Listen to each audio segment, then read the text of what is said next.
এটা হচ্ছে ভালো থাকতে হবে আমাদের।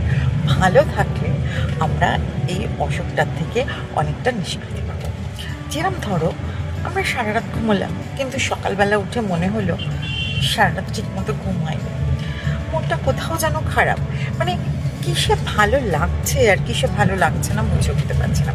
বাড়ির লোক বলছে তোমরা অকারণে খিটখিটে হয়ে যাচ্ছ, কাউকে বোঝাতে পারছো না। তারপরে দেখা গেল আঙুলের কিটকিটে ব্যথা, সারা শরীরে ব্যথা আস্তে আস্তে বেড়ে কোথাও যেন পিন ফেলারও জায়গা নেই। সেই সমস্ত শরীরে একটা অসহ্য যন্ত্রণা অনুভব হয়, যেটা আর কাউকে বোঝানো যায় না। এবং টেস্ট রিপোর্ট সবসময় নর্মাল আসছে। তো এইগুলোর কয়েকটা জায়গা আছে, মোটামুটি ডাক্তারি ভাষায় বলতে গেলে বলতে হয় 18টা পয়েন্ট আছে, যেখানে যেখানে ডাক্তারবাবুরা বুঝতে পারবেন প্রেশার দিলে ব্যথা, এবং সেই জন্য ডাক্তারবাবুর পরামর্শ মতো চলতে হবে, তাদের ওষুধপত্রের মধ্যে থাকতে হবে, এবং তার থেকেও বড় কথা যেটা, নিজেকে ভালো রাখতে হবে। দেখো আমরা মেয়েরা জেনারেলি স্বামী, সন্তান, পরিবার, অন্যকে খুশি রাখতে গিয়ে নিজেদের খুশিটাকে কোথাও হারিয়ে ফেলি। অকারণ অ্যাংজাইটি, অকারণ ওভার থিঙ্কিং করি। যদিও এগুলো বলে বুঝিয়ে হয় না, তবু চেষ্টা, এবং তার সঙ্গে যেটা করতে হবে, যেটা করতে ইচ্ছে করছে যেটা সেটা করতে হবে। তার মানে কি হলো, যদি দেখা যায় যে সারাদিন একটা পাতি বাংলায় বলা হয় ল্যাদ খাওয়া লাগছে, ঘুম থেকে উঠেও মনে হচ্ছে ঠিক ঘুমটা হলো না, বা সারা শরীরে ব্যথা, জয়েন্টে ব্যথা, টাচ করলেও একটা ব্যথা, গাড়িতে বসতে গেলে পিছনে মানে ব্যাক সাইডটা টাচ করলেও সিটে সেই ব্যথা লাগছে, এবং প্রায়ই ভুলে যাচ্ছি মনে হচ্ছে, এবং মনটা ভালো লাগছে না, কারণ বাড়ির লোক বলছে খিটখিট করছি, বা আগে যে টেম্পারমেন্টটা ছিল সেটা এখন নেই। এই সিমটমসগুলো যদি থাকে অবশ্যই, এবং এই পেনটা যদি সাস্টেন করে, ধরুন 2 মাস 3 মাস সাস্টেন করছে, তো অবশ্যই কিন্তু ডাক্তারবাবুদের সঙ্গে যোগাযোগ করবেন, এটাকে ফেলে রাখবেন না।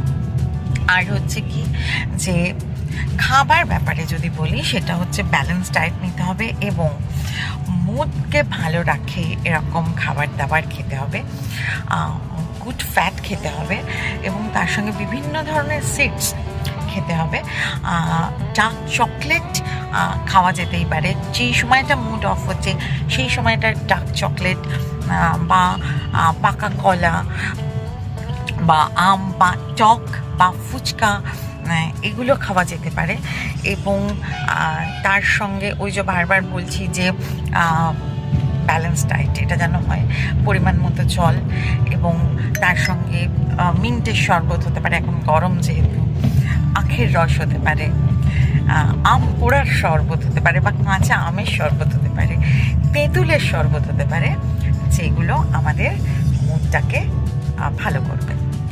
এবং ভালো রাখার দায়িত্ব, হয়তো বলাটা অনেক সহজ, যে মানুষগুলো যন্ত্রণায় কষ্ট পাচ্ছে তাদের কাছে হয়তো এটা কঠিন, নিজেকে ভালো রাখার দায়িত্ব কিন্তু একদম নিজের। শেষে গিয়ে কোনো গিল্ট ফিল যেন না থাকে, তার জন্য যেটা করতে ইচ্ছে করে সেটা করবেন।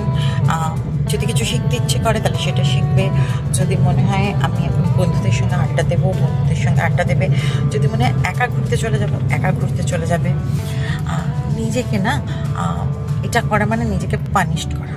যদি নিজেকে ভালো রাখতে চাও, কষ্ট দিতে না চাও, এই ব্যথাগুলোর থেকে রিলিফ পেতে চাও, তাহলে কাউন্সেলিং করাও, ওষুধ যেরম আছে ডাক্তারবাবুদের সেটা চলবে, যোগা করো, হাঁটো, এবং জিমে ওয়েট স্ট্রেংথ করো, তাহলে দেখবে তোমাদের এই পেনগুলোর থেকে অনেকটা রিলিফ পাবে।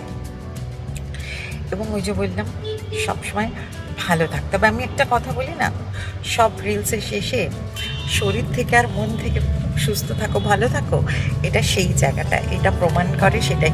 এবং আর একটা জিনিস যেটা হয়তো আজও আমাদের সমাজে বলতে লজ্জা পায়, সেটা হচ্ছে সেক্সুয়াল লাইফ একদম ভালোভাবে সেটাকে একটা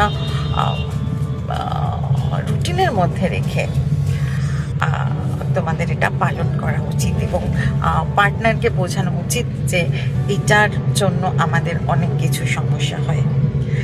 তাহলে আজকের দিনে আবারও বলছি, সুস্থ থাকো, ভালো থাকো, সবাইকে ভালো রাখো। থ্যাংক